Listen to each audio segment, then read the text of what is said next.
ということ。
Maybe should have went over the outside.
Thank you very much. My name is Gary MacDonald. I'm the business editor of the Irish News, and on behalf of the paper, I'm delighted to welcome you all this morning to this PKF-FPM post-budget breakfast. This is year 10 of this event, and to be quite honest, it's an important event in the Uri business calendar because we had the budget last Wednesday.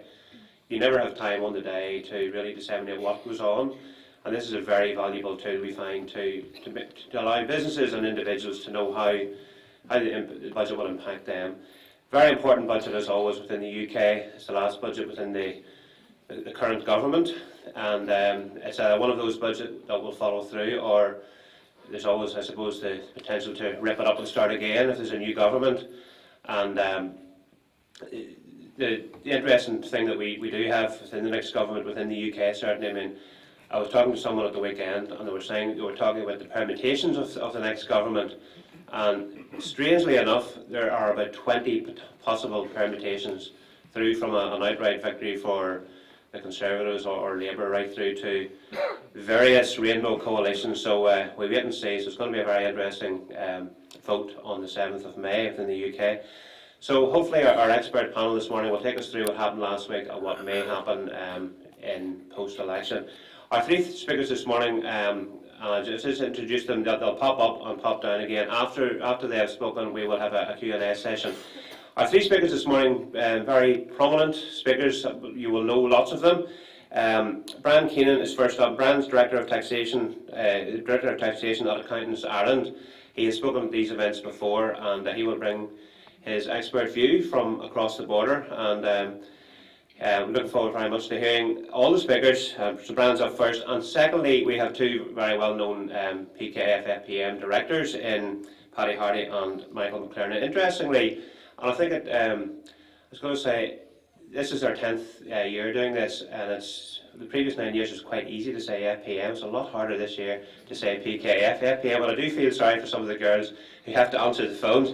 But I think I've rehearsed that all week, PKF-FPM. I went to bed last night, I said, my wife, so what are you saying? I said PKF-FPM. Anyway, our other two speakers, Paddy Hardy and Michael McLaren, for a practice like PKF-FPM, to have two, it's quite unique this year in that Paddy and Michael both hold chairmanships of accountancy bodies.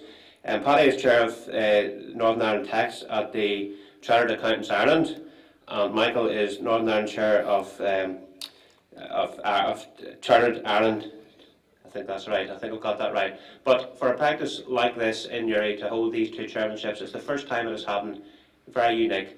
So Paddy and Michael will bring their views as well. So without further ado, I'm going to introduce the three speakers. They'll pop up and pop back down, and at the end of it all, hopefully we'll have 10 or 15 minutes for Q&A, at which we will be inviting Fergal McCormick. No one of these breakfasts will be complete without Fergal's input, so we'll be inviting Fergal to join the Q&A, and hopefully you'll have some hard questions for Fergal and the panel.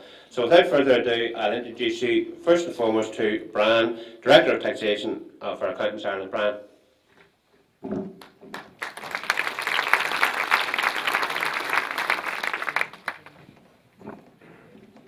Good morning, ladies and gentlemen. How are things? You well? Thank you very much, Gary, for that introduction. Gary mentioned this is an important event in the Uri business calendar. I work full-time with Chartered Accountants Ireland. We're an all-island body. We have members north, so about 3,000 of our members work in the province.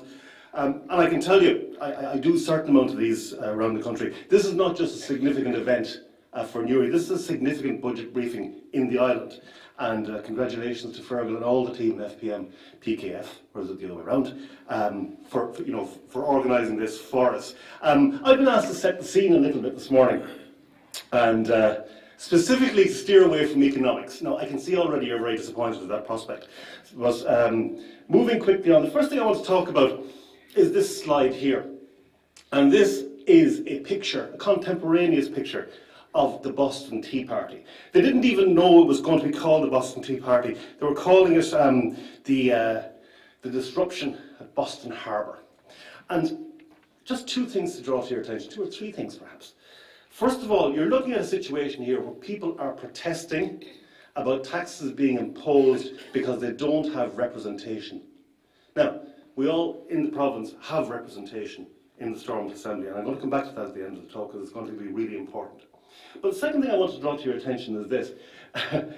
Some people, I'm sure nobody in the room, but some people would sooner destroy their income than pay tax on it. And that's exactly what's happening here with the lads tipping the tea chests into the water. You'll notice that some of them are dressed as Red Indians. They are not Red Indians, they were in actual fact the colonists. They hid themselves as Red Indians. If HMRC were operating in Boston at the time, they would call that deliberate default. They would call it tax fraud. And again, I'll come back to some of those concepts when I come back. Because lots of people over the years have been talking about tax and the significance of tax. I don't know if any of you, particularly at 8:30 of a Wednesday morning, recognise that punter up there in the slide. Anybody know who it is? His name is Colbert. He was the finance minister for Louis XIV. And he was a very good finance minister by all accounts, but he's not remembered for anything very much except for his observation about taxation. And he said about taxation that the essence of successful taxation is like plucking the maximum numbers of feathers from the goose with the minimum amount of hissing. Now, Paddy and Malachy and their colleagues in PKF-FPM will be better able to explain to you how you're going to hiss over the next 12 months or so as a consequence of these budget changes. But there's nothing new in heaven and on earth, and certainly if we take the example of Colbert and the Boston Tea Party, that notion is reinforced for us. But when a Chancellor goes to frame a budget, like Mr Osborne did the other week, he's not just concerned with budget deficits. He's not just concerned with borrowing requirements. He's not just concerned with creating tax incentives that might be attractive in the context of a forthcoming election. He has to deal with some external pressures as well, which are kind of quasi-political, quasi-social and quasi-international. And if you'll bear with me for the next 10 minutes or so, they're the kind of things I'd like to talk to you about. What kind of things specifically are we looking at? We're looking at the role of HM Revenue and Customs. We're looking at the influence of the court of public opinion. There is so much talk in the Irish news and any other media outlet you care to think about taxation and about people's attitudes to taxation. And how does that actually affect what the Chancellor is going to do? Then you've got lots and lots of people, both at home and abroad, who are trying to establish themselves as the smartest people in the class. How does Great Britain and Northern Ireland compare in the international context as regards taxation with other territories? And then lastly, and I think this is really important, we're looking at the prospect of a serious tax solution for Northern Ireland in the context of the prospect of a reduced rate of corporation tax for the province. So there are kind of four trends. The first one is perhaps the easiest one for me to talk about. That is a tax ban. Circa 10 years ago, around about 2005. And he was a big lad and lassie, about 95,000 of them, policing and enforcing tax through the province and through Great Britain. But that was then. This is now the incredible shrinking tax ban, because that total staff complement of 95,000 has reduced over the 10-year period down to 45,000. You'd think you'd end up paying a little bit less tax as a consequence, all things being equal, but that's not the way it works. Because the way it works is the way you work. You're here, you're business people, perhaps clients of this firm, perhaps clients of other firms, perhaps indeed advisors to other businesses. And the burden is getting heavier and heavier on you as taxpayers. It's not enough now just to pay the tax. You've got to go through the labyrinthine procedure of establishing without beyond a reasonable doubt, to coin a phrase, that you've paid the correct amount of tax and you're accounting for everything correctly. And that, I'd suggest to you, particularly in the coming years, is going to create additional pressures and additional risks for your business. You're going to see a diminution. You're already seeing a diminution in the level of customer service from HMRC. They simply don't have the numbers. What they're doing instead is they're promoting an increased reliance on electronic filing, on self-service initiatives. They don't want to talk to you. They just want your money. And that is literally the case. The less HMRC have to do with you, the better. They don't just not answer their phones because they don't want to talk to you. They don't have the staff to do it. And even if they had staff to do it, they wouldn't want to talk to you, because it's inefficient for them. So we're going to have to be much more self-reliant. We're going to be much more careful with the kind of systems we have in place for payroll, because the penalties are getting bigger as well.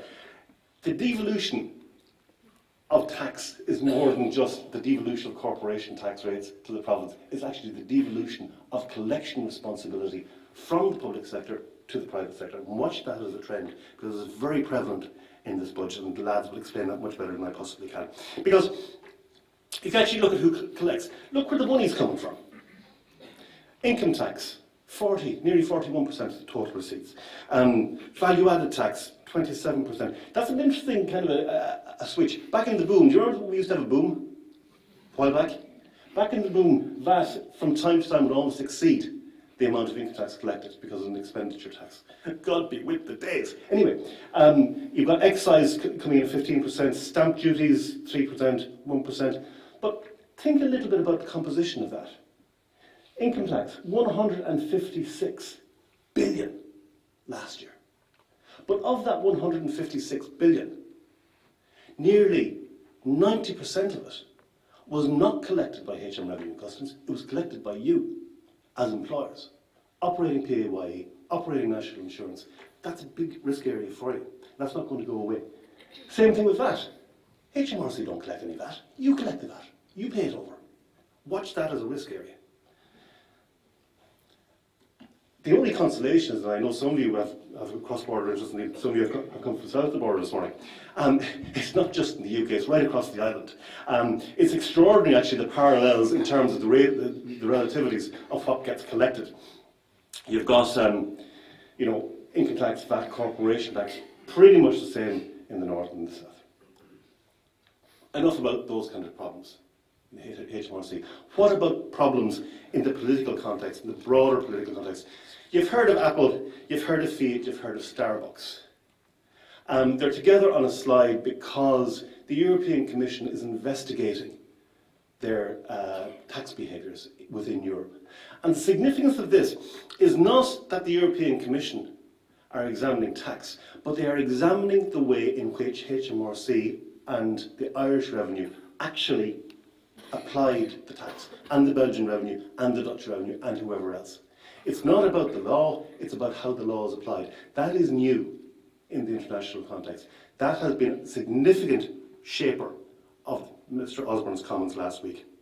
And it's prompted by things like LuxLeaks, where you could apparently, if the journalists are to be believed, and of course we always believe journalists, Gary, but if the journalists are to be believed, you'd go across to Luxembourg and you more or less sort out anything if you knew the right fella in the Luxembourg Revenue Authority. And that's the kind of thing that has brought unfavourable attention on the tax system in general. SwissLeaks was a different animal. SwissLeaks was all about a particular bank facilitating more than lukewarm money being deposited in their accounts. Money which hadn't suffered the full rigours of the tax system. And I think the international sense, and certainly the sense in public opinion, is plaguing all their houses. Any Chancellor of the Exchequer, any Minister of Finance in the South, any government across Europe which is going easy on tax evasion, tax avoidance, the public aren't going to like it, because everybody wants to pay a fair amount of tax. And of course the definition of a fair amount of tax is the tax that somebody else pays. So if you've got a multinational company that seems to be getting away with it, that's not fair. They're not paying the fair amount. So, what are the direct implications? This emphasis on evasion, we saw the Red Indians in the Boston Tea Party, right? Don't get caught. Because you'll find in this year's budget, you'll find new measures against avoidance, against evasion, not because of any enormous concerns on the part of the Treasury, that things are going more pear-shaped. We get called into HM Revenue and Customs head office once a quarter as representatives of each of the main accountancy bodies. And they bring us into a room, there's charts all over the walls of the room, and the charts show different things. They show things like calls answered, amounts collected, the various different interventions. But the backgrounds to the charts are different colours. And if a chart has a red background, it means that HMRC sees this as a problem area. Or if it has an orange background, it's a bit of a problem area. And if it's a green background, it's fine. And in that room, which we are brought into once a quarter, most of the charts are green. The ones that aren't particularly green are the ones which have to do with customer service, which have to do with, say, processing refunds, that kind of thing. As long as the main collection items are okay, broadly speaking, HMRC is okay. And they are okay. So a lot of this stuff is coming from international pressures and not the domestic pressures. The only saving grace about the announcements made in the budget is that while they sound terrible and while they make great newspaper headlines, there's no legislation really to back most of them. And everything is going to be subject to consultation. And you know something, if it's a different government after May 7, I'm not quite clear on how many of those consultations are actually going to go ahead. But I don't want to offer false hopes. Because we don't see taxes the way that revenue see them. Revenue has this measure of what they call the tax gap. And the tax gap is a kind of an economic concept. This is my only nod to economists this morning, all right? It's an economic concept, and it's all about the difference between what revenue think the nation should be paying and what the nation actually is paying. And look what's going on here. Error, that's kind of innocent stuff, genuine mistakes. Non-payment, that's often to do with, say, companies going into liquidation. You simply can't pay it. It's money that they're going to have to permanently write off. Hidden economy is self-explanatory. Avoidance. HMRC see avoidance in the same spectrum as tax evasion, as non-payment. That's an important thought, I think, to have in your head.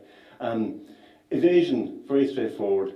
Criminal attacks. Do you know what criminal attack is? Smuggling. It's the 21st century term for smuggling.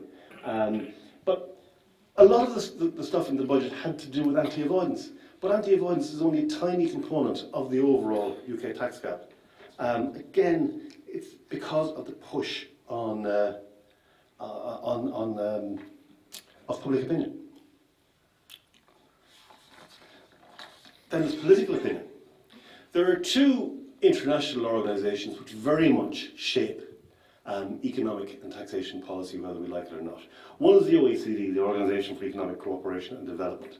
We're currently working on a project known as base erosion and profit shifting. It's all about multinational companies. It's all about where multinational companies pay their tax. It is disastrous for smaller economies like Belgium, Holland, Republic of Ireland, which have reasonably sized manufacturing facilities but tiny domestic markets.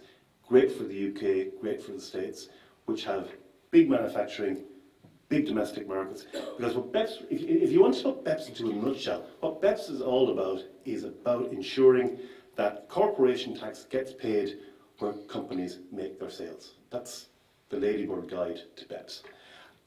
But it was a framer of Mr. Osborne's budget, and it's one of the big pushes behind the diverted profits tax. He was almost getting his retaliation in first before this BEPS project comes out. And then in terms of the EU are looking on and saying, well, hang on a second, we've got this economic union, we've got a fairly big currency union. How is it that the OECD are trying to set all the tax policies and we're playing Paddy last?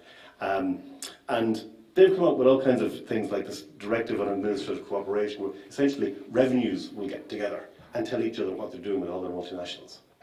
Right, that'll be grand. State aid investigation, we mentioned it already. Apple, Fiat, Starbucks, plenty of others now in the mix as well. All about it ain't what you do, it's the way that you do it. And then this notion of a common consolidated corporate tax base, which I put in the slide just for the sake of completion, because this is an EU tax notion that's been knocking around for 15 years, and nobody thinks it's a good idea. And the reason nobody thinks it's a good idea is because of a slide like this. If you have a new corporation tax system which allocates profits to different countries from multinationals, some countries are going to win and some countries are going to lose. And as long as there are winners and losers, no sane Chancellor of the Exchequer is going to buy into that project. So if you're looking at things like diverted profits tax, if you're looking at measures to counter aggressive anti-avoidance, always remember that the guiding principle behind all of this stuff is not budget deficits. It is to ensure that, in this case, the UK, Northern Ireland, get as much tax in as they possibly can, and never mind the international noises. Because the really important thing for the province, I'm convinced, is the Northern Ireland Corporation Tax Bill, which went through all stages in the House of Lords. I love this, on St. Patrick's Day. Is there a patron saint of tax? There is a patron saint of tax evasion, by the way. There's a guy called St. Mammos. He was a Cypriot, and he's recognised by the Greek Orthodox Church. But that's completely by the way. St. Patrick, anyway, is going to be the patron saint of tax in the province. And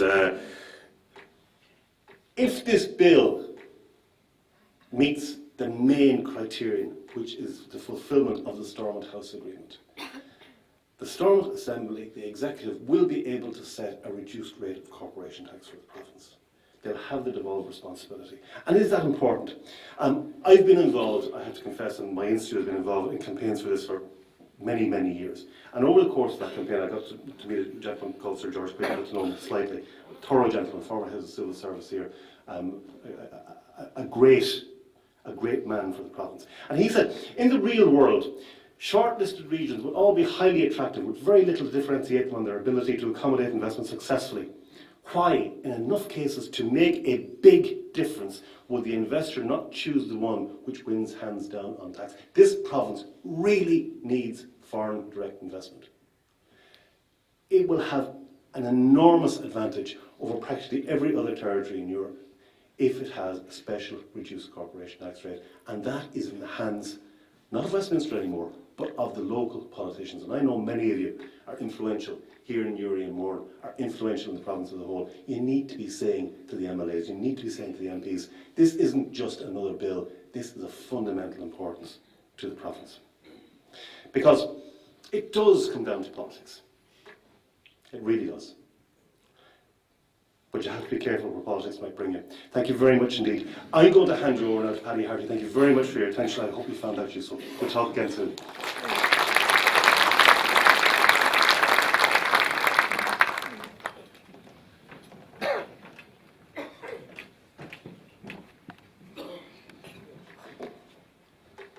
Thanks very much, Brian, and good morning, ladies and gentlemen. In his sixth and possibly final budget, Chancellor George Osborne is clearly preparing for battle. He shed 2 stone on the 5-2 diet, as you can see from the picture, and remodelled his hair in the vein of Julius Caesar to hide a receding hairline. This morning, over the next half an hour or so, myself and Malachy McLernan will review the main aspects of the budget. I will focus on personal and capital taxes. Malachy will focus on business and corporation tax. So, starting first of all with personal tax, there are very few pre-election giveaways. The modest increases in the personal allowance, which little comfort for middle earners who have suffered the effects of fiscal drag and changes to child benefit over the last number of years. If you look at this graph here, you can see 5 different income earners. So what has the budget meant to them? Somebody earning £25,000 a year is £112 better off. Somebody earning £200,000 a year is £29 worse off. So you may have got our tax data budget card on the way in, and there's certainly one on the way out for you. But that's a summary from the card of all the allowances and bands this year as compared to last year. There's some modest upward movement, and you can see why from Brian's slides, £157 billion is collected in income tax. So you can see why the Chancellor is keen not to increase bands or indeed reduce rates significantly, as it is the major tax that's collected, and not only is it the major tax is collected on a weekly basis, as Brian said, by all of us through POE.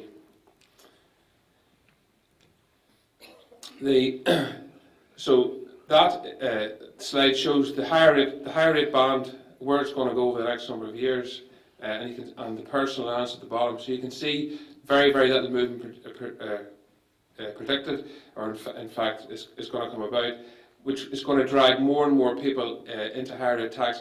Low 40,000s, just over that, and into 40% tax, which may seem a lot of money in Uri, but in London that's probably equivalent to an Uri equivalent of about 15 to 20,000 pounds salary, with the cost of living in London. So more and more people are going to be paying 40% tax and even higher. So just on some of the changes, tax and savings. This isn't to be confused with the new savings allowance, which I'll talk to you shortly about. The savings allowance comes in 2016. For very small earners, the savings band has been extended to 5,000 and the rate of tax is reduced to 0. Now you can only access this if you don't have any taxable income. So this really is for pensioners with large amounts of cash in deposit. It's just a pity we don't earn any interest on our deposits. Saving changes for 2016. A new personal savings allowance will be introduced, which will be worth £1,000 to a basic rate taxpayer. Now, you probably get about 0.5% at the bank at the minute, so you need 200,000 in savings to be able to use that if you're a basic rate taxpayer. There's very few people paying 20% tax with 200 grand in the bank.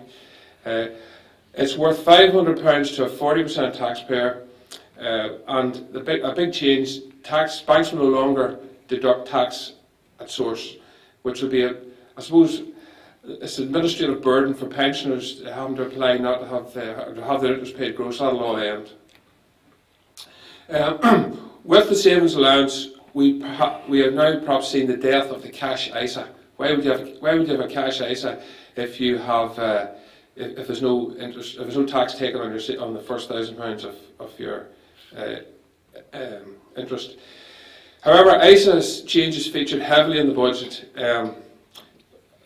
Big changes, I suppose, are the investment choice within ISAs is going to be significantly extended, even to perhaps include peer-to-peer loans. A lot of people are looking at their derisory returns on their bank deposits, and they're looking at peer-to-peer. If you go on the internet, look at the funding circle, you can see you can earn 6%, relatively low risk by dicing and slicing up who you're lending money to, and they look after all that for you. So that type of investment may be able to go into an ISA in the future. Greater flexibility as well from this autumn means that savers will be able to withdraw and replace money from their ISA without eroding their annual subscription limit. So you can take money out of your ISA and put it back in the same tax year, and it's not counted as a new contribution. And a big headline grabber for the government was this new Help to Buy ISA for first-time buyers. So typically a young couple thinking of buying a house can come together and start up a Help to Buy ISA each, and they'll receive a £50 subsidy for every £200 up to a maximum support of £3,000. So the maximum initial deposit you can put into that account is £1,000, and the maximum monthly deposit is £200.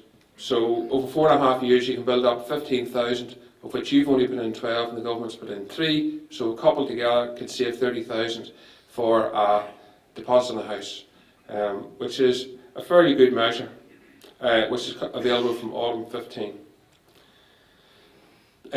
Probably the stupidest measure, I think, in the budget was the reduction in the lifetime allowance.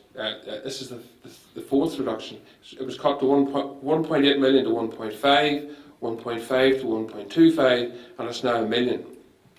There was hardly any need for the cut, given that the government have reduced the amount that you can put into a pension to £40,000 per annum. So if you start from scratch and you're putting and you're able to put £40,000 into a pension, it's a long way to get to a million.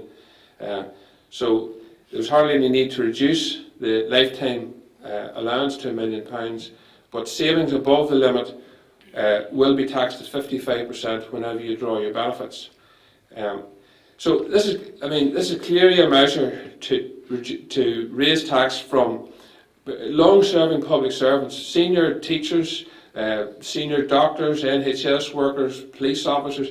They will all, their defined benefit pension schemes will now be hit with this revised limit, approximately 5 years earlier than they would have been had the limit stayed at 1.25 million. Hopefully transitional protection, which will enable you to elect to freeze your pension pot at 1.25 million, hopefully that will be available. And remember, this change happens in 2016, not in 2015. So in terms of tax planning, perhaps this year, 2014-15, and next year will be the years to sweep up any unused pension relief and then put in place fixed protection.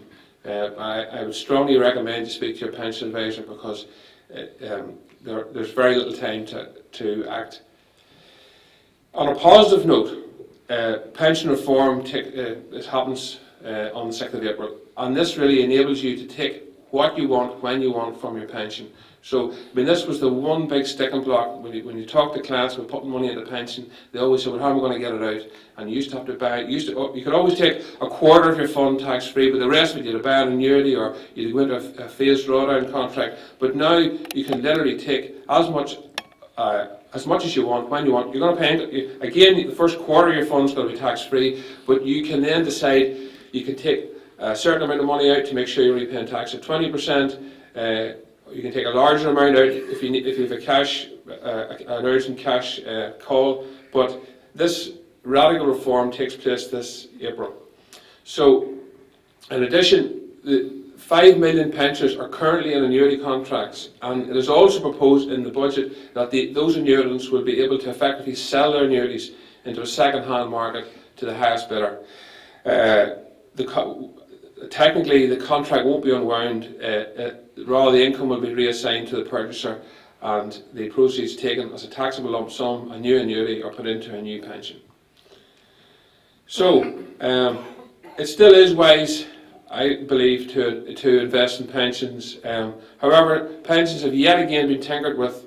Prudent savers without fixed protection face 55% tax on drawdown on part of their pensions, unless, of course, they establish a residence in Portugal for 2 years, transfer the scheme under cure-ups and take all the benefits tax-free. But more about avoidance later on. Turning to employment tax, again from Brian's slides, this is the big money spinner for the government. PAYE, benefits in kind on company cars, and this is where the government really make their money. So, company cars continue to be hammered. Just in passing, I should mention a colleague of Brian and mine. I noticed him parking and plugging his electric car in, I'd never seen it before, incredible. Number one, he was able to get parked in Belfast. I was circling like a wasp for about half an hour, and by the time he pulled in, got parked, he was charging his car up, and he told me his car, number one, well, I did know, it was completely tax-free. You could write it off completely against company profits, which is good. Also, you get a free parking space, and the electricity is also free as well. So those people are getting free electric. And there's a reserve petrol tank on them, because he said he had come from Coleraine, and he said he just had enough electric to get there. Maybe not for the business owner, but if you have maybe an adult child working in the business, or a spouse, and the family are looking for, this is an owner-managed company, the family are looking for a second car, this is a very cheap way to buy a second car. And I'm sure you're all environmentally conscious. It's obviously environmentally friendly. So, I mean, to recap for those that don't have company cars, don't know what they are, the cost of, where a company provides a car as a benefit to an employee, the tax cost of having the car is the benefit in kind, which is the UK list price multiplied by a multiple, and that multiple depends on how much carbon dioxide the car emits. And then that benefit is then taxed depending on how much money you earn. You pay, there's car fuel, there's car tax benefit, and we know that the next 3 years changes are going to be up by 2%, up by 2%, then up by 3%. So the eternal question that we get asked is, should I have a company car, or should I buy my own car, or should I pay for my own fuel? So, and the answer is, of course, it depends. There's no substitute for crunching the numbers. Peugeot 508 with 111 milligrams of carbon dioxide, yielding 67 miles per gallon, with a fuel benefit of 22,100, with 18% benefit in kind charge is 3,978, 40% is £1,591. Over 52 weeks is £31 a week, which is 377 miles a week, based on last Friday's pump prices. So if you're not doing 377 private miles a week, then reimburse the company for the cost of private fuel and avoid the benefit. But I suppose the point I'm making is, it depends. You have to crunch the numbers to see, should you have a car or should you have company fuel.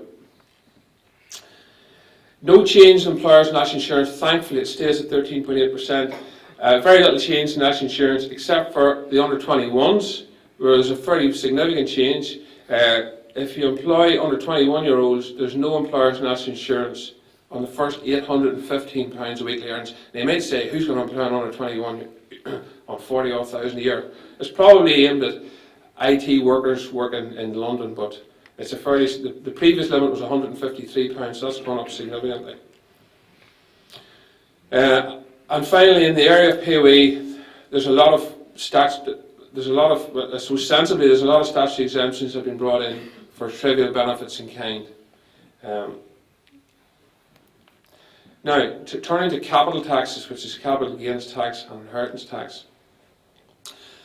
Small increase in the annual capital gains tax allowance, but no change in the rates. So we have three rates of CGT, 10%, 18% and 28%. 10% is the entrepreneur's relief rate, 18% is the rate you pay if your income plus your gain still leaves you as a basic rate taxpayer, and 28% is for higher rate taxpayers. It is the 25th of March, so remember, if you're thinking of selling an asset and you have a capital gain on it, if it can legitimately be deferred for another couple of weeks, you're of course pushing the capital gain into next year and effectively delaying the payment of the CGT by a further year. Entrepreneurs relief, full of trapdoors, and a few more have been put in place by the Chancellor on some anti-avoidance. On a positive note, however, gains eligible for entrepreneurs relief but deferred. So some people have sold business assets, made a capital gain, and invested the money into an enterprise investment scheme, an EIS, or a social investment relief fund. And the fear was that whenever they took it out, they would lose the entrepreneurs relief. But it's now been confirmed that once you exit that investment vehicle, your gain still qualifies for entrepreneurs relief. On a negative note, disposals of shares in a company that's not a trading company in its own right will not qualify for entrepreneurs' leave. So this is where you had five managers, A, B, C, D, and E, in a largest company, and they formed a management buyout team. Each got 1%. They came together and formed a management company, and they owned 20% of the management company, which owned 5% of the trading company. They then got round the fact to get entrepreneurs' leave, you need to own 5% of the company. So they got round it by that way, but that's now been scrapped. You now have to directly hold 5% of the shares. Another change, you can no longer claim entrepreneurs' leave on the disposal of personal assets in the business carried on by a company or partnership, unless the disposal is in connection with a major disposal, which is deemed to be 5%. So you could have been retiring from a business, reducing your shareholding slightly, and selling a personal asset at the same time and getting entrepreneurs' leave. You now must sell at least 5%, and that's effective from 18th of March. Gains by non-residents. Prior to this, Mr. Abramovich, who owns Chelsea and who wouldn't be UK resident, flies in for the matches. He may have owned a fabulous mansion in Mayfair, may have realised £100 million gain on it and not paid any UK CGT because he wasn't resident in the UK. This change means that from post-April 2015, the portion of the gain that occurs after April 15 will be liable for UK CGT, whether or not you come to the UK or not. If the asset is territorially situated in the UK by a non-resident, you're going to have to pay the tax. The planning point here is to make sure you get your asset, if you are one of these people in the audience, get your property valued now, and obviously the higher it is, the lower the gain will be at the end of the day. Principal private residence relief. Again, you must now spend 90 midnights in a property for it to be your principal private residence. Again, an anti-avoidance measure. Inheritance tax, probably the big surprise in the budget. The Tories were expected to announce, again from Brian's slide, if you saw the second from the bottom, it was inheritance tax. It amounts to only 0.9% of UK tax receipts, just over 3 billion. So it was predicted to be an election giveaway. The press was full of the new £1 million inheritance tax nil rate band. There was also talk of a special band for your principal private residence, so you could pass your house on to your family without tax, but no change. The nil rate band stays at 325,000. The only significant change is a technical point on pension funds on death, where beneficiaries of people who die under 75 can pass on annuities and be able to receive future payments tax-free. Before I hand over to Malachy, then, a couple just of loose ends. There's been an extension to the amount that you can claim gift aid relief and gifts to charity. Brian spoke at length on tax evasion, and the war continues. We started in 2003 with the DOTAS, Disclosure Tax Avoidance Scheme regime. Then it was the General Anti-Avoidance Rule, the GAR. We've now got this accelerated payment notice legislation which came in at the end of 2014. And now settlement proposals are being withdrawn on a weekly basis by the Revenue as cases move towards court. Most notably the EBT, the Employee Benefit Trust settlement opportunity ends next week. Legislation will be introduced targeting promoters of aggressive avoidance schemes, which at this stage have all but disappeared with the APN legislation. As Brian said earlier, we are doing all the work for the revenue. We're collecting all the POE, we're collecting all the VAT, and even the self-employed are, through their tax agents, doing all the quantification of personal tax liabilities, submitting returns digitally online, and human hand is not touching anything. The revenue computer sends out the demands. So, in somewhat of a gimmick, the Chancellor announced the death of the tax return. I think it's a fair bit away. I don't think the technology's not there yet. And I mean, if you think of it, the POE is collected on a weekly basis, now accounts for 157 billion. All the other taxes in the UK all the other taxes are considerably down the line. Somebody with a 30 April year end won't, in theory, it could be almost 2 years before they have to pay their tax. If your granny dies, or a family member dies and you're involved in the probate, and they die this week, the inheritance tax is next year. It will be paid in 2016. Capital gains tax, if you defer an asset sale until the first week in April 15, that's going to be 31 January 2017 before that CGT is paid. So what the government have said in this digital tax account is, we've got a great idea, you can do your own, just send us the stuff in, we'll do your tax return, and they're also encouraging you, why don't you pay a bit off, a bit like a Christmas club, why don't you pay a bit off your tax as you go along? And of course, that's just purely to accelerate receipts into the Treasury. So, I think it's a bit of a wolf in sheep's clothing. Finally, is it what rate of tax do I pay, or what rate of tax do I want to pay? Despite the simplification, apparently there are more words in the tax code than there are in the Bible. The Office for Tax Simplification is under siege to see what they're doing. As an illustration of the landscape of where you can plan your tax properly in the UK still, if you look at, I've just got a selection of taxpayers here. We've got Ryan, who's on minimum wage. He earns just over 13,000 and his tax rate is just over 9%. Kyle, just over 40,000, right up to the limit of the basic rate band, and he's paying 25% tax on average. Jan, same as Kyle, he's also he owns his own company, and he doesn't take a salary, he decides to take a dividend on a salary. And look, for the same amount of money, his tax rate falls down to 8.2%. Danny, 100,000. Anyone earning 100,000 will be paying 35% tax on average. Now, Christian, he earns 120,000 and his tax bill is 39.4. Now the point to note there is, once you exceed 100,000 of earnings, for every £2 you go over, you lose £1 of your personal allowance. So by the time you get to 120,000, you've lost your personal allowance. Now what does that mean? For an extra £20,000 of income, you're actually paying 62% tax.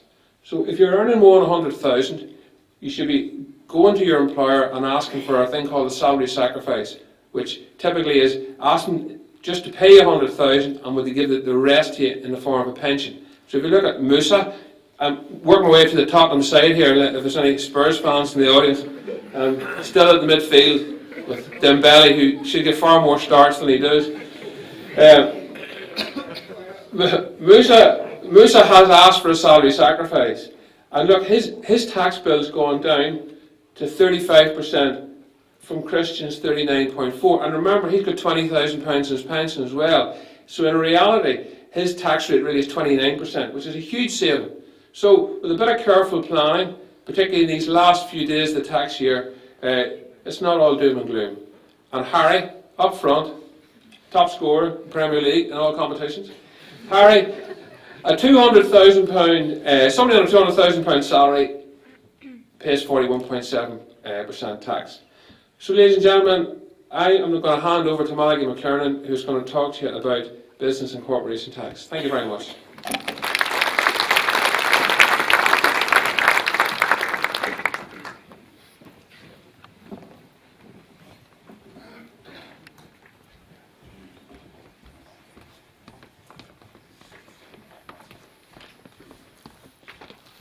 Thank you to Paddy and to Brian and Gary for your comments so far.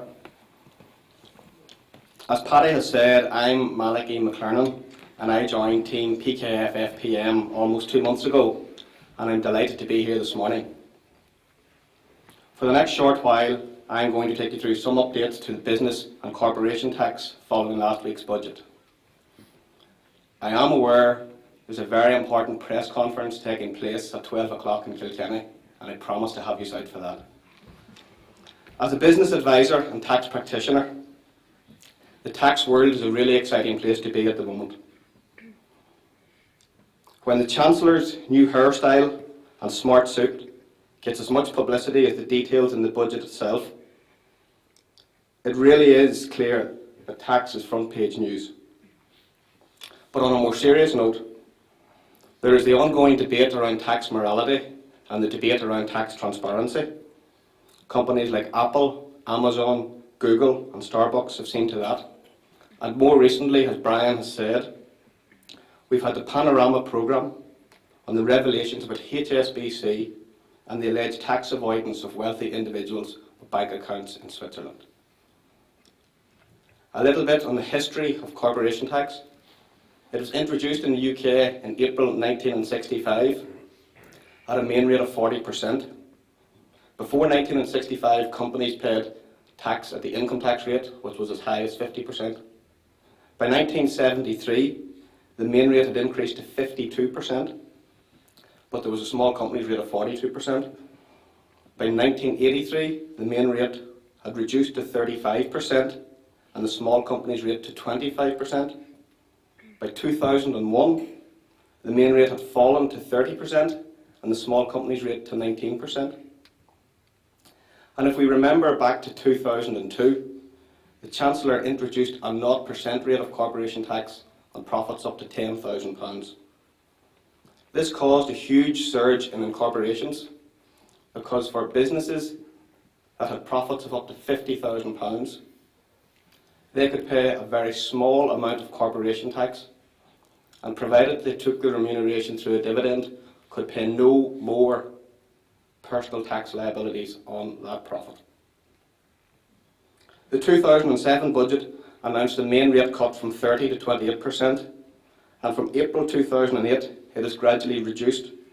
In 2011, the main rate was reduced to 26%, and as the graph shows, the rate reduced to 24% in 2012, 23% in 2013, 21% in 2014, and it reaches 20% from the 1st of April 2015.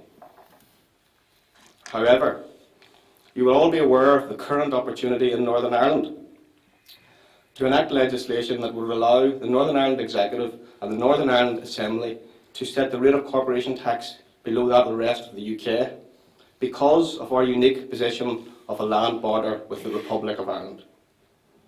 This bill, as Brian alluded to, received support in the House of Lords last Tuesday. The main reasons are to attract foreign direct investment and to encourage genuine economic activity in Northern Ireland and to move away from our over-reliance on our large public sector.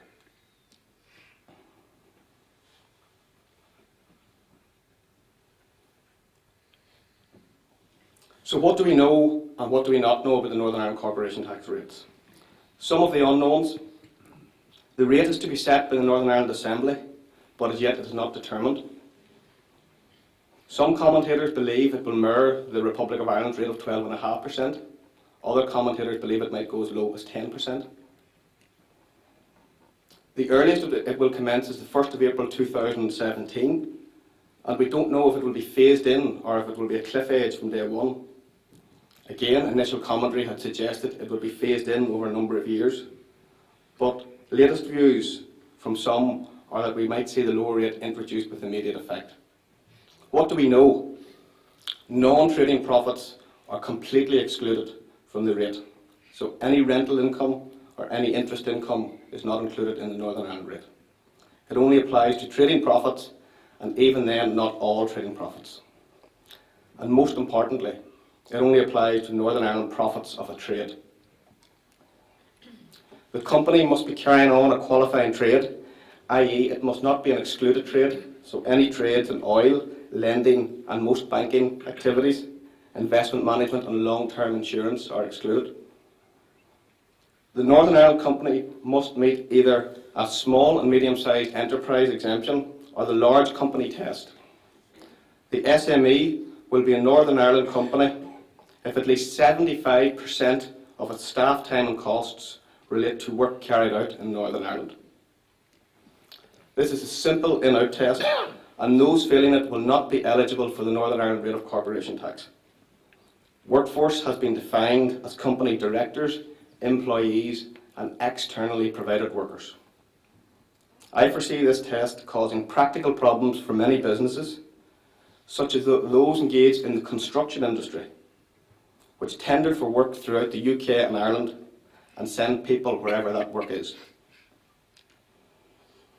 What is an SME? It follows the normal EU definition: less than 250 employees and turnover less than €50 million, or a balance sheet gross asset total of less than €43 million. Large companies are required to identify whether they have a regional establishment in Northern Ireland, and they will meet this criteria if they have a fixed place of business in Northern Ireland. Take, for example, a Tesco's. Therefore, if it does, it must allocate trading profits between Northern Ireland profits and their mainstream profits in the rest of the UK by applying prevailing transfer pricing and profit allocation rules. Again, I see this causing problems. For example, a small and medium-sized company which does 60% of its business in Northern Ireland and 40% of its business throughout the rest of the UK will pay corporation tax at the full rate and won't benefit from the Northern Ireland rate. However, a large company in the same position will pay tax at a lower overall rate, as part of its profits will be taxed at the Northern Ireland rate of corporation tax. I also see a similar huge spike in the number of incorporations for sole traders and partnerships who are currently paying income tax on their business profits at much higher rates. Finally, for owner-managers, what impact will a Northern Ireland rate have on their remuneration strategies?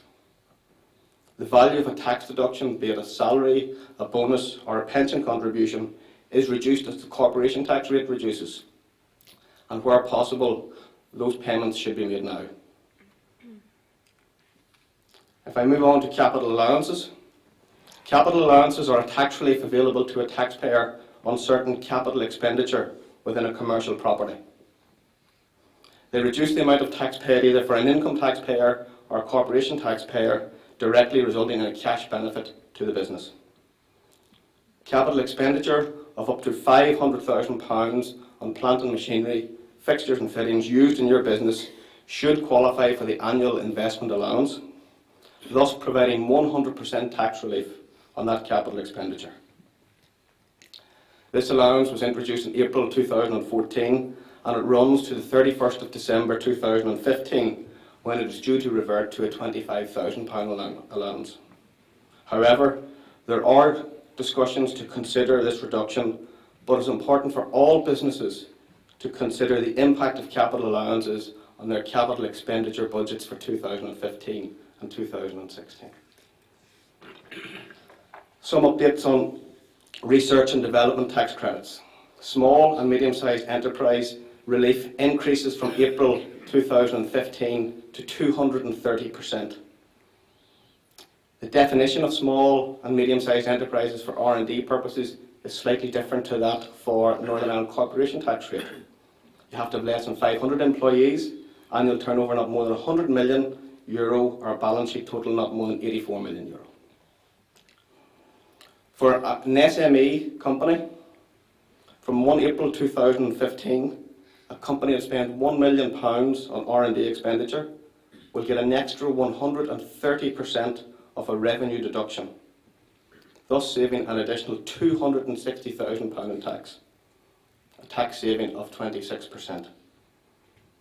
For a small and medium-sized company that is loss-making, and many companies that are involved in R&D do start off as loss-making, it also gets the 130% additional benefit, and it can cash in its tax loss for a credit from HMRC at a rate of 14.5% from the 1st of April 2015, i.e. it could get a potential refund of £334,000. Compare that to large companies. An above-the-line tax credit was introduced from 1 April 2013, and the rate has increased to 11% from the 1st of April 2015. Therefore, a company with a £1 million spend on R&D gets a credit of 110% in its profit and loss account. It pays tax on that credit at 20%, so the tax saving is 88k and the cash tax saved is 8.8%. note the much significant benefit that the small and medium-sized rate has over the large company rate. In respect of the construction industry sector, and in particular in relation to compliance tests, currently there are strict tests that businesses, together with partners and directors, must be fully tax compliant in the 12 months before their application. Minor failings, such as the late payment or the late filing of a return, can affect the gross status being withdrawn, which can seriously affect businesses and their cash flow. It is proposed that initial and annual compliance tests will focus on fewer obligations, such as submitting PAYE returns in time and payment of PAYE income tax, corporation tax in time. Also, mandatory online verification and filing of construction industry returns. Currently, you can file online by paper and by telephone for nil returns only. From April 16, HMRC will enhance their online verification service, but will delay the withdrawal of the telephone service until 2017. Nil return requirement is removed. Currently, you must submit a nil return, and there's a £100 penalty if this return is not submitted. From April 15, that requirement is removed. Currently, Class 2 national insurance is paid via direct debit. From the 6th of April 2015, Class 2 no longer will be paid via direct debit, but will be collected through the self-assessment tax return regime. Class 2 will be determined when filing your self-assessment return and paid alongside your Class 4 national insurance. However, for those who wish to spread the cost of Class 2 NIC, there will remain a facility to make regular payments to that. In time, Class 2 will be abolished by the next Parliament, and there will be a reform of Class 4 national insurance and a new contributory benefit test.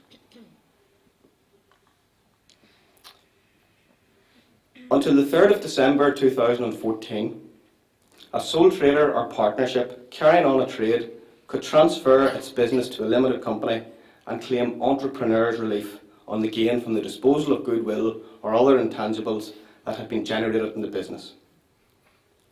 The director's loan account that had been created on incorporation could be drawn down without any further personal tax liabilities.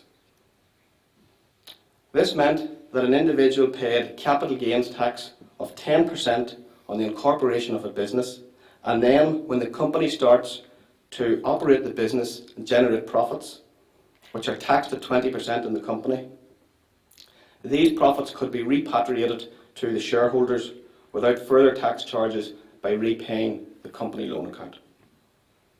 HMRC perceived this as a device for income tax and national insurance avoidance, because they said that if a business had not been incorporated, income tax would have been paid on those profits at rates of up to 45%, and there would have been Class 2 and Class 4 national insurance liabilities as well. As a double whammy, when the company acquired goodwill from a sole trader or partnership that had been generated after the 1st of April 2002, the company could claim a corporation tax deduction for the amortisation of that goodwill. With effect from the 3rd of December last year, where goodwill is transferred to a close company and the transferor is related to the company, the goodwill will not be treated as a relevant business asset. This means that there's no company relief for the amortisation of the goodwill. Additionally, entrepreneurs' relief will not be available on the disposal of the goodwill or other intangibles on your incorporation, where the transferor has shares in the company. The gain on the disposal, as opposed to being taxed at 10%, will now be taxed either at 18% for a basic rate taxpayer, but more than likely at 28%. Notwithstanding these rules, there are still other tax-efficient methods of incorporating a sole trader or partnership, and the slide on the screen provides a tax comparison between a sole trader and a limited company for 3 different profit levels. The analysis highlights that the company route is more tax efficient than the sole trader or partnership alternative, where profits are higher than £15,000. It's important to remember that this comparison assumes that all profits are stripped out of the company each year. In practice, this is rarely the case, and profits are allowed to build up in the company year on year, and remuneration is extracted to satisfy personal needs and minimise tax. This flexibility is not available in the sole trader or partnership structure, where you pay all your tax on all your profits each year.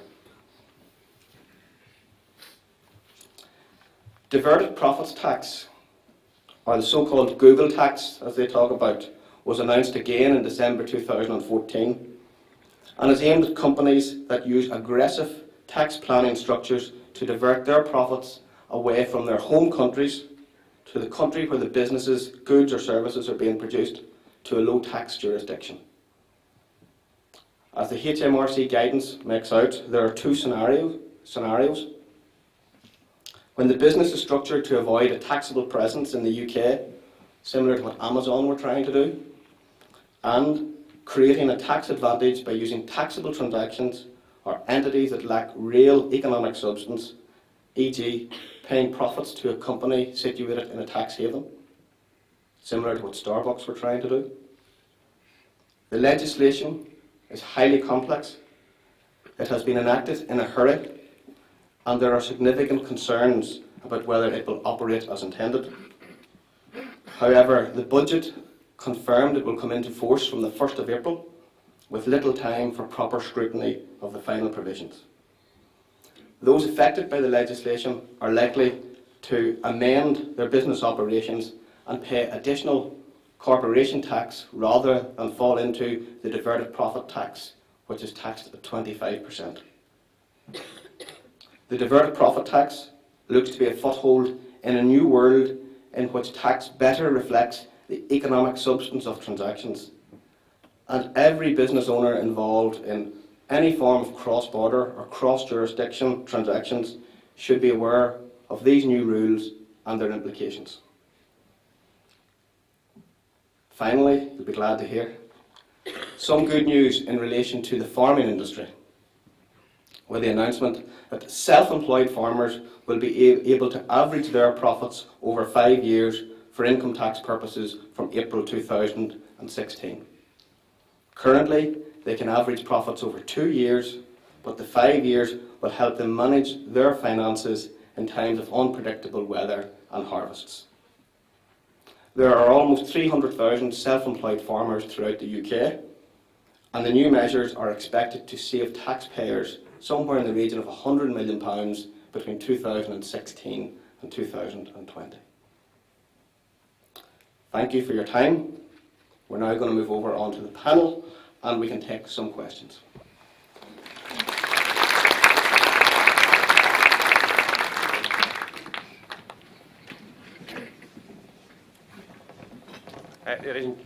Ladies and gentlemen, just put your hands together please for our three speakers, Brian Keegan, Malky McLaren and Paddy Hardy. And now we're joined by Fergal.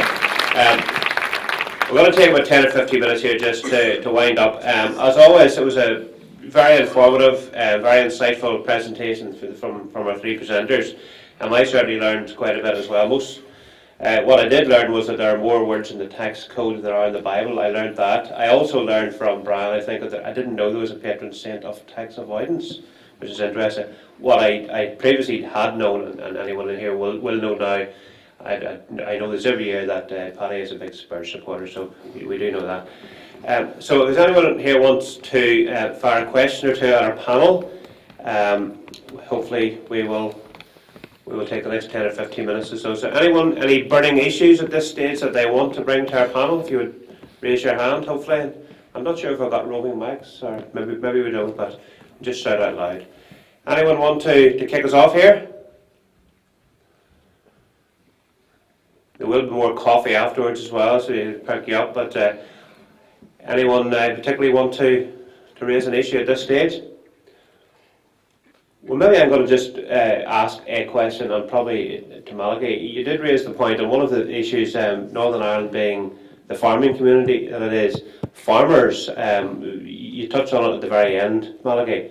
That will be a huge benefit to the agricultural economy of Northern Ireland, surely. I mean, can you give us a wee bit more information on what that means to to the farming sector? Yeah, I think up until now farmers are able, because of the unpredictability of the farming year and depending on weather and different circumstances outside of farmers' control, they've been able to average their profits over 2 years to help try and smooth the tax payments they have to make.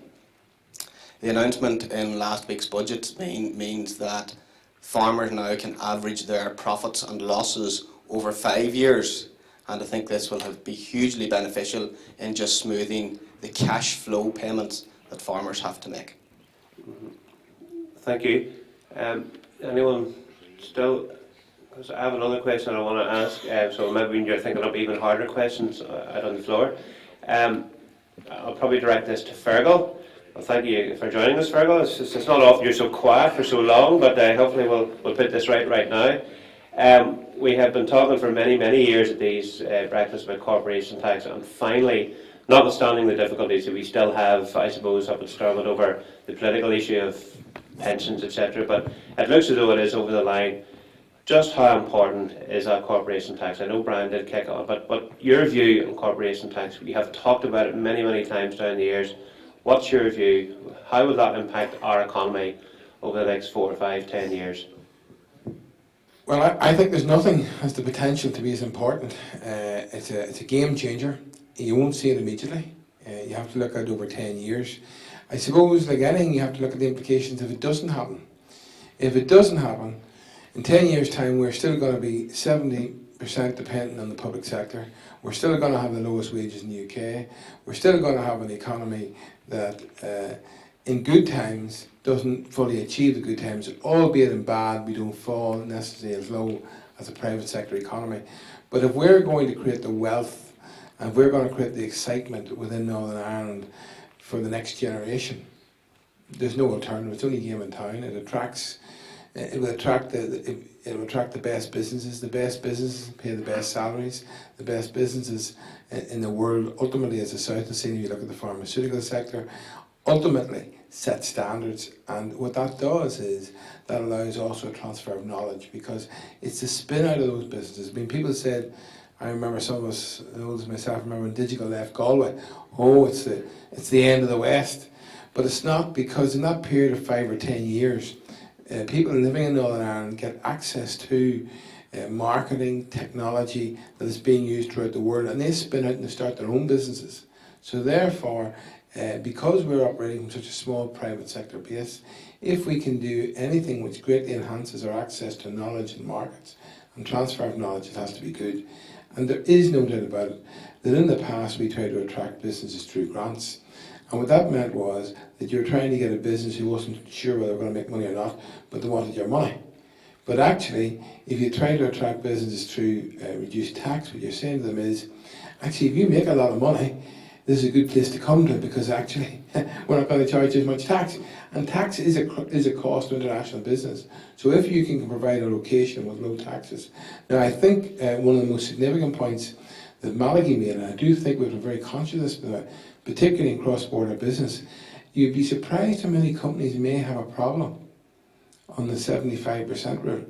If they think very hard and they're doing a lot of work down south, is 75% of their employees or subcontractors doing the business in Northern Ireland? Because remember, if I interpret Malachy correct, that ultimately means you will not qualify for the new reduced rate of tax. It's a major point.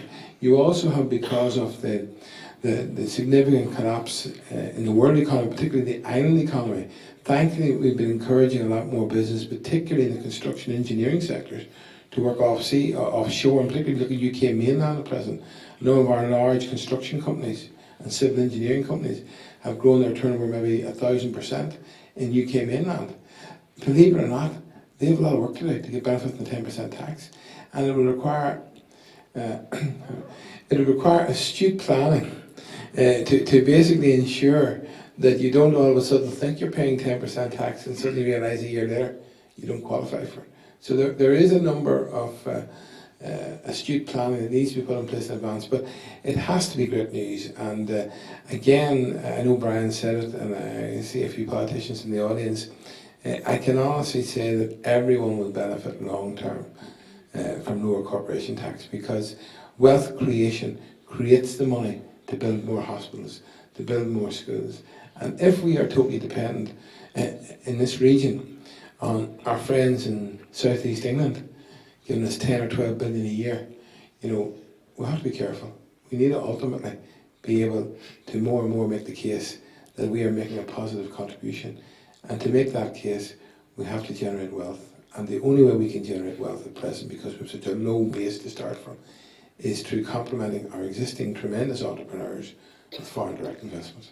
I think, Brian, maybe you want a quick comment on corporation tax? Well, it's very hard to add to Fergal's summation. But I suppose having worked on a number of pitches for multinational investment, having worked with the Irish Development Authority and the Industrial Development Authority, I just make the point: tax is a page 2 decision. Is what they call it. A multinational looking to relocate into Europe, they look for a range of things. They look for a talent pool. They look for a stable legal environment, a stable political environment. They also look for unusual things you mightn't first think of. Fergal made reference to the pharmaceutical industry. One of the reasons there's so many pharmaceutical companies around Cork is the very good supply of fresh water. So the things that you wouldn't necessarily think of. So multinationals have to tick all those boxes first. And then they turn the page and they say, oh, and there's a reduced rate of corporation tax as well. So this is not about multinationals doing their tax planning and leveraging off the province. This is about making the difference between a multinational coming here for a particular reason or going elsewhere once all other conditions are met. That's the first point I'd like to make. The second point is this: a multinational decision to move, to expand into Europe, doesn't happen overnight. The very fact that this law is now in the statute books, subject to royal assent, is prompting investors to think about the province, perhaps for the very first time, as a possible area for location. And what we really need to do now is not disappoint them. If they have a clear signal that the Northern Ireland corporation tax rate is going to kick in as projected from April 2017, that in itself is enough to start the pipeline of projects coming into the province, and that can't be overemphasised either. Thanks. Thank you. I can actually sense that this event next year, royal assent will hopefully have been achieved, and hopefully the political stability will be here. I can sense a complete section on corporation tax and how it will impact next year. That's one for next year. Listen, have we a question from the audience? Yes, over here, please. I heard Fergal mention the words knowledge economy, or the term knowledge economy. A locally based company, First Derivatives, who I've been involved with most recently, or worked for most recently, are a global operation, multinational, let's call them, with a significant proportion of the workforce, over 1,000 employees, obviously very positive for our local area. A significant proportion of the workforce are engaged abroad. What are the implications in terms of the corporation tax rate for First Derivatives in a local scenario? Perhaps I'll maybe take that one. As all good tax people say, they start an answer with, it depends. And in this situation it does depend, because first of all you have to decide, is it a small or medium-sized company, or is it a large company? First Derivatives, without knowing anything about them, will fall into the large space, so they don't fall into the employer test that a lot of small companies fall into, the 75% test that I mentioned and Fergal has mentioned. So if First Derivatives is a large company, they then need to allocate their profits between the profits they earn in Northern Ireland and the profits they earn in other parts of the world where they do business. And the profits they earn in Northern Ireland will be taxed at the Northern Ireland rate of corporation tax. Now, that's a different scenario to a small company with 50 employees in Northern Ireland, and 40 of those employees go and work on a construction site for 12 months of the year in the UK. They won't qualify for the small companies, for the Northern Ireland rate of corporation tax. So we lobbied as a chairman of the Chartered Institute of Tax here in Northern Ireland, we lobbied the Treasury to allow a small company to be able to elect into the large company, to be treated as a large company and taxed on its profits, the profits it's made in Northern Ireland, irrespective of where its employees were. But the Treasury didn't want to listen and didn't want to hear. So small and medium-sized companies who carry out economic activity in Northern Ireland will be able to benefit from the 10% or the lower rate, the Northern Ireland rate of corporation tax. But unfortunately, those businesses that are sending 75% or more of their workforce to Scotland, Republic of Ireland, other parts of the UK, won't currently, under the current structures that they operate. But there should be ways where we can structure their operations in such a way as they can fall within the Northern Ireland Corporation tax rate. I hope that answers or tries to give you some further information just on your question. Thank you, Molly. Anyone else? Yes, question up here? Two questions, one on corporation tax. If we have the lower rate, will we really be taking business from the Republic of Ireland and Northern Ireland? I hope so. You hope so, yeah. So really, we're just moving it up the coast to the north and the south, is that it? Just an observation. Can I just, before Yeah. Brian answer, this is very unscientific, very quick straw poll, just a raise of hands. I mean, there's talk 12.5%, if we set that as strong, it would equal the rate in the Republic. But does anyone think we should go to 10%? Just a quick raise of hands. Anyone think we should really give ourselves a big advantage? Yeah. Probably a third, maybe, of the audience, yeah. Sorry, I was just asking that, so, I mean, it's interesting whether we should stick with 12.5%. I mean, we did have the opportunity, I suppose, I was speaking yesterday to Arlene Foster, and they were meant to meet last week to set the date and the rate, but obviously the circumstances have dictated that they haven't done that. But there is a train of thought that we should actually set ourselves a lower rate than the Republic, and I think there's probably about a third of the audience would agree with that. That's your view. I'm sorry for returning to your question. Okay, just a few thoughts on that, because it's a really interesting point. As I think I said at the outset of my own talk, I work for an all-island organisation. And when that all-island organisation decided it was going to row into the campaign for a reduced rate of corporation tax for Northern Ireland, you know, a few of our members kind of said, what are you doing there? But in the course of the discussion, a number of points emerged. The first point is that what's good for the North is good for the South, and vice versa. You know, in the really boom times in the South, I'm quite clear that a lot of the reason we got foreign direct investment was because there had been a political settlement in the North. The island as a whole was stable. The island as a whole was getting more prosperous. That's the first point. The second point is that, again, tax isn't the ultimate factor in deciding whether a business locates in the North or in the South. The other conditions have to be right, first of all. You have to have the workforce, you have to have the environment, you have to have the natural resources perhaps, you have to have the marketing channels, and then all other things being equal. So what in effect will happen is, I think that the two portions of the island, insofar as they are competing for foreign direct investment, will compete on a more equal footing, and competition is good no matter where the thing is coming from. And then the third thing is that if you look at the different skill sets between North and South, there's an awful lot of foreign direct investment out there, there's an awful lot of opportunities, there's plenty for everybody to go around.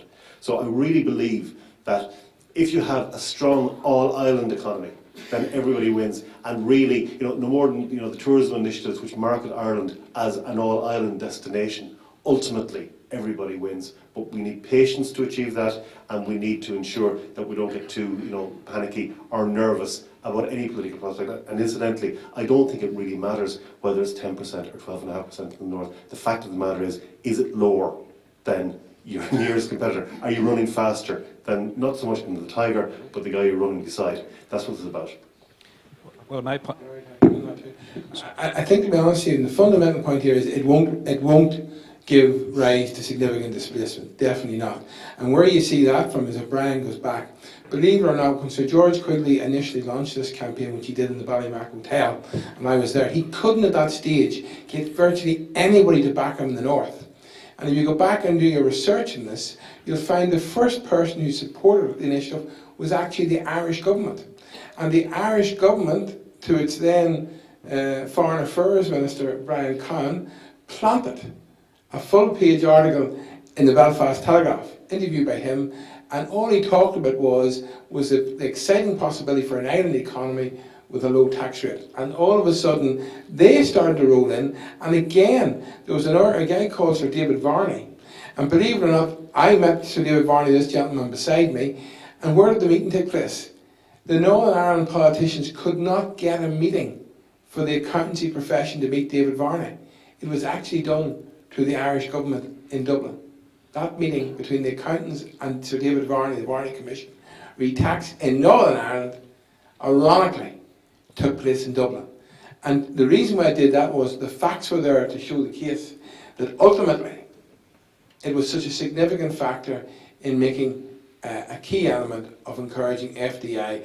And if there's a problem on an island with only 5.5 million people, it is that we need the economic conditions on the entire island to create the benefits for everyone. So I don't really mind with this 10% term now. Actually, I think it's irrelevant. I think that we need to go to 10%. But I think the big point is, it is definitely not displacement. And it's a bit like currency. People talk near to dog retail. Ultimately, if any business is built on currency, it's quicksand. So therefore, there won't be, in my opinion, significant displacement north and south. And certainly, you're not going to see businesses that were in Dundalk coming to Newry or vice versa. I think ultimately what you will see is, hopefully, businesses who are located on the island of Ireland at present, they may do further development on the island of Ireland as opposed to elsewhere. And some of our very significant businesses, some of which was referred to earlier, who do a lot of business off the island, may also consider potentially adding some of their mobile business across the island because of availability of staff, etc., etc. Thank you. We'll probably time for another question, one more question, if we can get one from the audience. I still had another question sorry, about right. pensions. Yes, right. If one takes drawdown of one's pension or part, the tax-free sum, does that then reduce the amount that you can put in future years tax-free from 40,000 to 10,000? That's a Hello? Sorry, Stephen. That's that one you'd have to ask a pension expert. Okay, thank you. One more question? Right, I don't think we have any more questions. Well, look, thank you very much indeed. I think there's a cup of coffee outside. On behalf of the Irish News, I would like to thank you very much indeed for coming along this morning. And I would like to thank the team at PKF-FPM, Fergal McCormick and Brian Keegan, Paddy Hardy and Malky McLaren. Thank you very much indeed, and hopefully we'll see you back next year. Thank you.